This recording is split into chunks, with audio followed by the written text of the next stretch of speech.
Nike, Adidas, Pepsi, Coca-Cola, Kia, Honda, Nissan, Toyota, Mazda, Audi, Volkswagen, BMW, Ferrari, Porsche,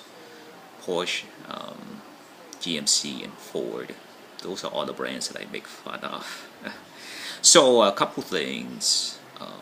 Watching Donald Trump talk. I'm not slamming him in any way, shape, or form. It's just that what would I do? A couple situations, just so you know how I work as JFK and UN boss. So as JFK in the U.S., what would I do with immigration? You know, from Mexico to USA. First, I'd find out the root causes of how the immigrants got through. Did they walk through across the border? Is the border invisible? Is there a wall? Is there a river? What was the reason? What were the root causes that made people cross the border? And what I'm looking for in the solutions always short-term, medium-term, and long-term. Short-term is firefighting. Medium-term is hybrid. Long-term is prevention. Short-term, how do you contain first, what is the issue? Like, how did they cross? Like, what are the facts and statistics related to that? Right? You got to understand that. And how did they cross? Is the process good or is it bad? What's broken and what are the root causes and how does it need to be fixed? Right? Okay, that needs to be understood before anything is done. Right? And long term, of course, with Mexico is you work with Mexico to build up Mexico's economy so they have jobs, so they don't want to go to USA. I can tell you that most Canadians don't want to go to USA to live there. They want to go to US to shop, get great deals, you know. Yes, but not to live. So if Mexicans have jobs and economies, they don't want to go USA. They love their countries. They live in Mexico, so they won't sneak over. You know. So immediate plan will be several months, a couple of years. Intermediate plan, short-term plan, a couple months, a couple of years.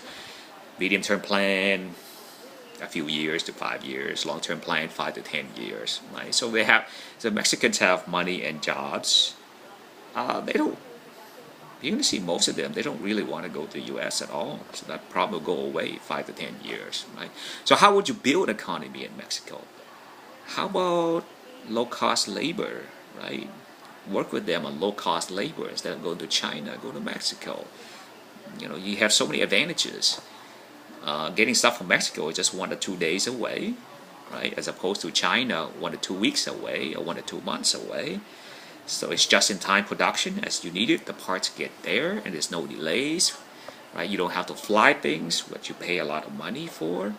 You don't have to ship things, which takes forever, right? And also when you work with Mexico, one is right there. Your customers be happy, right? Because they get the products right away, don't have to wait forever. You will be happy because you get everything that you need almost instantly, and it's just-in-time production. They make it, you get it instantly, right? And it's the cost of logistics is a lot cheaper. You don't have to pay a lot of money for logistics. Means that you, as a consumer, don't pay as much for your products, right? That's what it means. And what else? And it's easy to travel to Mexico to do business back and forth and stuff like that. So, right now, Mexico is not in a situation where a lot of companies will want to move there because of its volatility with the government policies and stuff like that. But it can easily be reformed through tough negotiations with Mexico. Like, hey, by the way, we have these commodities that are coming from China. We want to build in your country, and here's the list of what we need you to reform and change to in order for a Fortune 500 to come to your country to create thousands and tens of thousands of jobs for your people, and in turn create millions of jobs for your economy. In turn, creates billions of dollars for your economy. What do you say? I'm sure Mexico would not turn that down when they create billions of dollars and tens of thousands of jobs for their economy and for their people. I'm sure they would not turn that down. That's immigrant. Short term, medium term, and long term. What would I do with oil as UN boss? As UN boss, I go to the oil country, right? It's a oil, do it and do that. And why do I talk like this? Because it's fun to talk like this. If I talk too technical, it's boring, right? Do it and do that. We know you have lots of oil. We get it. By the way, we're converting to electric cars. Yeah, in a few years, and which means that we don't really need your oil. When we have electric cars, and when we don't need your oil, you won't have much of an economy. However, we have a win-win situation for all of you and us and around the world.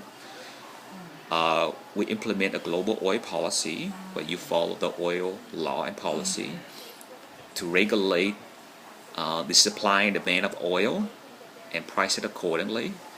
When the supply far exceeds the demand, don't increase the oil price. Only increase it based on inflation. That's all. Just inflation, like 2%, 3% a year. That's all, right? And we know that you have huge reservoirs of oil where supply always at least exceeds demand, right, for the next several hundred years. So when you follow the global policy like that, okay, we know when the prices will increase on a yearly basis in terms for the price of gas, 2-3% a year. You don't make as much money, we know. But remember, when we implement electric cars in a few years, you will make a lot less money and you won't have much of an economy. In return, what we do for you is we work with United Nations, me as UN boss, work with we work with United Nations, with me as UN boss, to reform your countries to more democratic countries, with good labor rates and good taxation laws for companies, so Fortune 500 companies can move into your countries and do businesses in your country. And you will get everything that we experience in North America, countries with capitalism, with democracy and freedom. And your people will get everything that you see here, right? Everything from TV to gadgets to fun stuff. And you get to live the happy life, and at the same time your economy will boom, right? It will prosper because you will get more than just oil, gas in your economy. You will get electronics, you get services, you get cars, you get a whole bunch of everything that you see in North America. You get. That's what you get. And with that, your economy will be sustained for the next several hundred years, right? If you rely on oil and gas, when we go to electric cars, in the coal plants, when we go to electric cars, your economies will go down, and it will not be very sustainable for your country. Okay, if you work with us, United Nations, to reform and follow global law for regulating the oil and gas prices and increasing only 2 or 3% a year because your supply far exceeds the demand, right? But at the same time, your economy will be much more robust for the next several hundred years. The net result is really your GDP per capita will go up as a result of your overall well-diversified and balanced economy, not down. Your GDP per capita will go up, okay? And think about this. You have a gas reservoir that will last for the next several hundred years. Instead of oil, you can still sell gas, right? Homes use gas. Gas plants uses gas. You can still distribute gas for the next several hundred years to the entire world and have a very robust economy with gas and a whole bunch of other fields in your country. I don't believe that any Middle Eastern countries with lots of oil will turn that deal down. I don't think any of them will turn that deal down. That's oil and gas with Middle Eastern country. And I don't believe Mexico would turn my proposal down either as JFK in terms of immigrants with Mexico. I don't think any of them would turn those deals down because they are so good and they are win-win for everyone.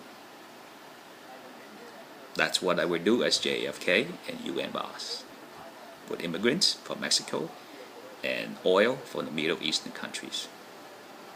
Win-win for all, and it's a deal that none of those countries can decline.